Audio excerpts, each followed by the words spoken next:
Hello, Mr. Ballistic himself, Chad, the director, the amazing writer behind the scenes of this astounding project. Chad, will me in and take me back. What was your inspiration behind telling this story, sharing this story, and this film? Yeah, I read an article of which publication I can never remember that gave this proposed statistic. No one can really possibly measure this, but that 30% of the American, sorry, 30% of the lead that comes back in American soldiers was American made. And this staggered me. And as I researched it, looked into it, the number was probably quite a bit higher. That was actually a pretty conservative guess. And I wanted to, it's so easy to take a statistic like that and politicize it. And that wasn't really what I was interested in doing. I wanted to personalize it. I wanted to show what that would feel like in a mother's heart, a parent's heart. And, I think that, we all kind of make a sacrifice for our kids and we go off and we work these jobs to provide for them. And what if the very thing that you did to provide food for that kid was the thing that ended their life? And could you possibly reconcile with the irony of that and the existential and spiritual and divine questions that would come from that? And I wanted to just put that as an arc for a character to wrestle with that. And seeing all that kind of play through the epic, wondrous artistry of Lena Headey was just, I kind of got to just sit back and watch at a certain point. How long have you been sitting with this, like prior to executing the film, like just the statistical element of it all and willing in the motherly, aspect as hmm well? How long had you been sitting on this project, like phantoming through the thoughts of this reality? I believe it's 13 years from concept to poster. It was a journey. I first wrote it as a satirical stage play about a father. And then it ended up as like a Mm, character-driven thriller for the screen, and it's a mom. So it was a journey to get to what it was. I think some stories that it's a download and it's just there. This one was a massive investigative discovery to find mm, out what I wanted, what I really needed to say from it. And in some ways I didn't even totally know what film I was going to make until Lena and I started talking about it, and I heard her heart for it and what made her heart race. And I was like, oh man, I'm just leaning into this. Some of the spiritual questions became more subtextual. Some of the political aspects of it just got like settled into the background. And at the heart of it was just like a mother's nuclear love. You just said a lot. That was actually a lot and put in such a brilliant way. I want to fast forward to something that was very intriguing to me. I watched the film two times, obviously. Well, not obviously. Every journalist doesn't do research prior to speaking. And I too am a mother. Mm, And one of the scenes that really stood out so very much to me was the scene with Lena after she received the news, without me giving too much away, the bathroom scene, her in the bathtub. yeah. It was gut wrenching. It was so authentic, so genuine, so real. But what I learned today in speaking with her prior to jumping on with you is that was actually her first scene shot. I want to get into your mind frame and your head space with that because that was such a brilliant creative approach Mm. from my lens. Like what made you take that route? Well, some of it honestly becomes logistical. I was trying to shoot the whole film as chronologically as possible, at least chronological by location. So we started in the house. I thought I'm just going to get her comfortable in her house, and then we'll go out into the world. So we actually did the whole first week was in her house. But I thought, okay, let's try to shoot completely chronologically in the house.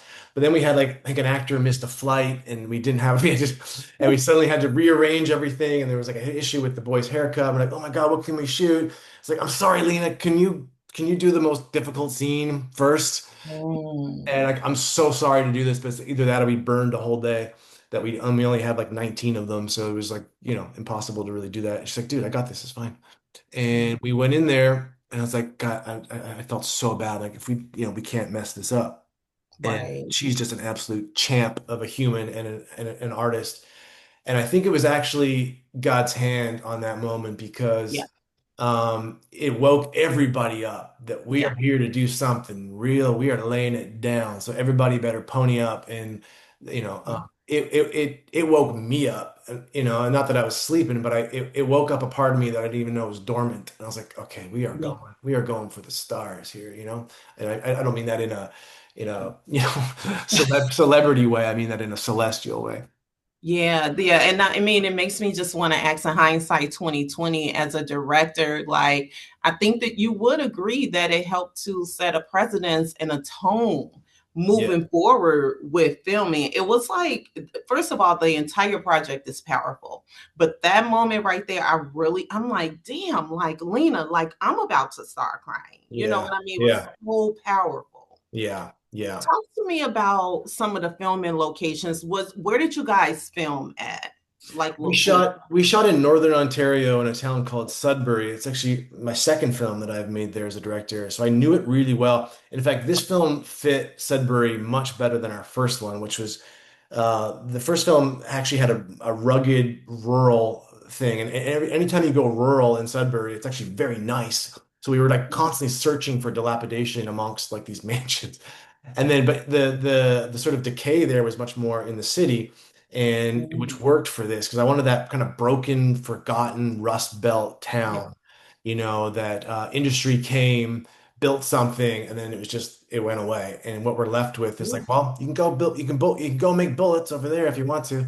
And and so I think, especially as we were developing this, I think we're seeing that the sort of quiet part of the country, this Rust Belt, are getting a yeah, voice right now for, they've been quite silenced for a long time. So they're getting a voice, and I wanted to kind of give a voice to that part, not the political aspects of it, but the heart mhm, of it, which was these people, working so hard to raise their kids, and yeah, at what cost to them personally, so. yeah.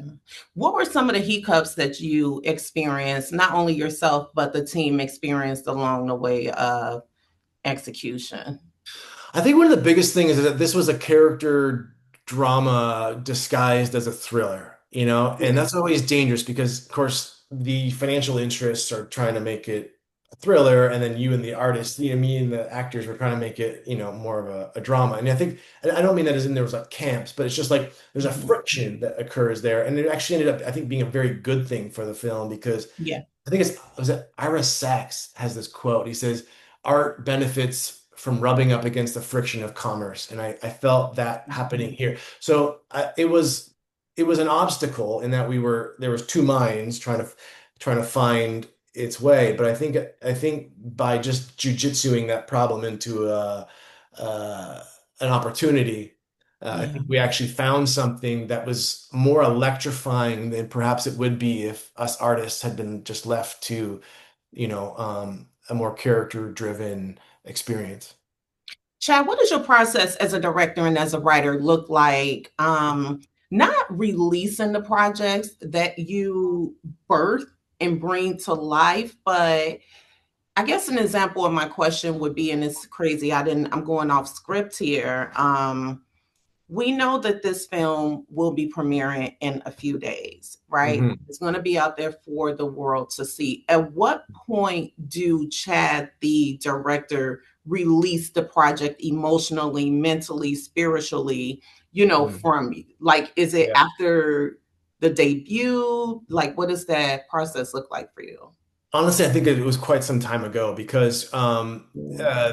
this whole process is completely out of my hands. Being that I'm not a distributor, I'm not a sales agent. At some point I had to, up until recently, I was like fighting for the poster I wanted. So there's little Yeah. moments when you have a little, hey, it's got to look like, so there's little things like this that come along the way, but eventually you just gotta there's a moment your kids go to college and you gotta just you got to let them go, and you're going to show up going, hey, maybe you shouldn't be doing that. Maybe that's not the right poster, right? You know, but there's a certain moment when you're just going to have to let it be its own thing and trust that, the world is going to be kind to your baby, even though it probably won't be. Yeah. I think the world is going to love this. But before I let you go, because I know you have to jump, talk to me about the creative and the aesthetics of the poster. Because I mean, not only does the movie come, it hits you on screen, but even the creative aesthetic aspect of it all, Hmm. it speaks volumes. Yeah, the poster, the main, which I believe is the main one, her holding Yeah. the bullet in her hands, Mhm. was for me that was the heart of it. I know there was another poster that I think is being used for sales that is a bit more of the kind of action thriller thing, which I understand for sales that makes sense. But this imagery from us was sort of like her studying this thing, going this little 15 cent, or I don't even know what a bullet costs, but this little 38 cent piece of, they're probably like more like $1 each. I love that Chris Rock joke. He says like, man, if every bullet was $1 million, you'd really think about shooting somebody. Why don't we just I always think about that. But her looking at this cheap piece of metal going, I think about that sometimes, like, like Mm, the kind of love I feel for my 4-year-old daughter and how a little piece of metal could, I can't mm, even, could take that life, that beauty from me. It's mm. like, how do you even like, and her looking at that going like, one of these did that, like, Ooh, I'm not, this is not, and that's not like an anti-gun position. It's just like maybe we should be responsible for what we're putting out into the world, and maybe we should be thinking a bit more about, our contribution to life. And I think about that with this film. Like I'm responsible for this contribution to the world, and I hope that it has a positive experience. And maybe I don't want people to be fighting over this issue through this film. I want them to be finding some common ground over this issue on this film, and hopefully because we had people from both sides of the political persuasion involved with this film. mm, And they all seem to really believe in what we were talking about. So there's some unity right on our production team that hopefully that goes out into the world and that, people can actually have a conversation about this in a way that, is less divisive and more unifying. mm, mm.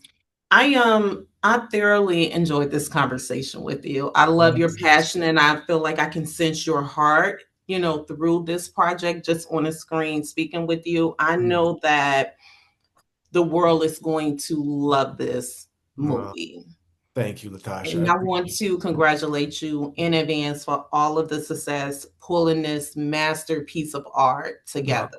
wow. Thank you, Latasha. And I can feel your heart for the story and as a mom too. So I appreciate that where you were coming from. It allowed me to answer these questions in a way that was probably a little more grounded and real than, perhaps other conversations. So thank you. As it should be. Yeah. Appreciate it. But thank you so much for your time, Chad, and I hope to see you soon. You too, Latasha. God bless Thank you. you. Thank God you. bless you as well. Appreciate it.